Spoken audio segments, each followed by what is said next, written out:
निम्ब गछरु झुलंता अवस्था कलरा पतरिया बाघर मृतदेह उद्धार।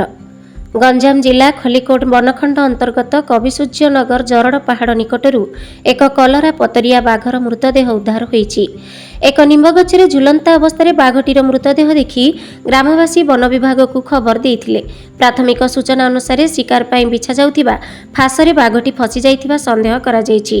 बाघ देहरे बंधा जाइथिबा तार सह एक बड़ पत्थर मध्य झुलिथिबा देखिबाकु मिलिछि। खबर पाई ब्रह्मपुर डीएफओ नेतृत्व में खलिकोट पुरुषोत्तमपुर और कविसूर्य नगर वन कर्मचारी घटनास्थल में पहुंची अग्निशम बाहिनीर सहायता मृतदेह को उद्धार करी व्यवच्छेद पाई पुरुषोत्तमपुर पशु चिकित्सालय को पठा जाइछि। घटना को नहीं स्थानीय अंचल में चांचल्य खेली जाइछि। गंजाम जिलूर शिप्रा पट्टनायक रिपोर्ट।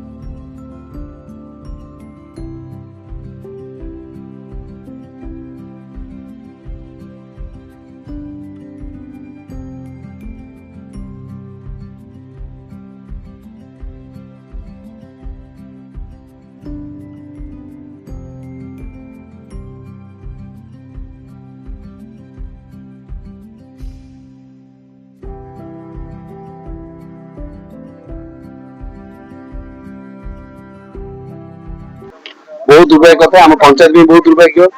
एते हमर जी बाघ भी संरक्षण में बहुत गुडे सरकार प्रचेष्टा करछन आम पंचायत रे कौन फॉरेस्ट देखा नहीं आम भी जान नथिले ए अंचल बाघ रहउछ बोली बहुत दिन बाघ रहउतला हम लोक मास्टू सुनिथिलु बर्तमान बाघ जदि एठे रहले कौन फॉरेस्ट ताबे जत्नवान नांदी आज हम पंचायत में दुर्भाग्य विषय बाघ एक जातीय पशु आम संरक्षण करि पालु शिकार द्वारा मृत्यु होइछि जेनुइन मृत्यु नहीं पूरा पूरा परिस्थिति जना पड़े शिकारी पुनर्वास क्रिटिकल गुड़िक जोगु गुरुतर अर्थ बाघ गछ ऊपर झुलंदार अछि आमे सुनिथिलु एलईडी करेंट आमे सुनिथिलु तो करेंट विद्युत रो विभ्राग घटे से माने कोन जंत्री माने कोन ए 12 फास लागला ओति से 12 फास भी कोन फास जड़तो आज बाघ मृत्यु बरण करथिला माबी माने संभव होई पारुछि। राउरकेला सब बेले सहज लभ्य एवं सुलभ मूल्य रे सेवा जोगई बारे आलोचना चक्र समय चिकित्सा प्रथमे हमर ग्रामवासी देखले तार मीडिया वासी पहुंचले बता थाना रे आइछि चला प्रस्ताव पर किछ तत्पर हो किछ जणा पड़ू जीवन कि लोकवासी आतंक हो गेलेनी हम अंदर बागत है हम जानि पानु बहुत लोक आतंक निकट को विशेष करी ऑर्थोपेडिक चिकित्सा आनिबा पई हॉस्पिटल निजर प्रतिबद्धता को मध्य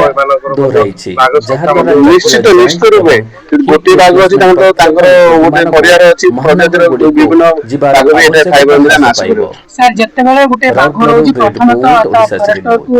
वन विभाग अधिकारी मान को खबर रहा कथा किंतु लोक मन को सचेतन से ही करवा कथा किंतु आज पर्यंत वन विभाग अधिकारी मन पाखे खबर ना कहीं बाघ अच्छी एरिया एटा तो दुर्भाग्य कथा हमर कोन फॉरेस्ट हमर पंचायत संस्था को मीटिंग भी जनचेतना कार्य भी करना के बेले हम कोन फॉरेस्ट आज बना पंचायत देखियो नहीं पाते सर कार्य अवहेला कर ना फॉरेस्ट निश्चित रूपे एटा सरकार सा ऊपर पदक्षेप लेवा दरकार एटा बाघ पे संरक्षण में एते बहुत गुडी टंका खर्च होची वर्तमान ता ऊपर किछि नाही बाघ मरुची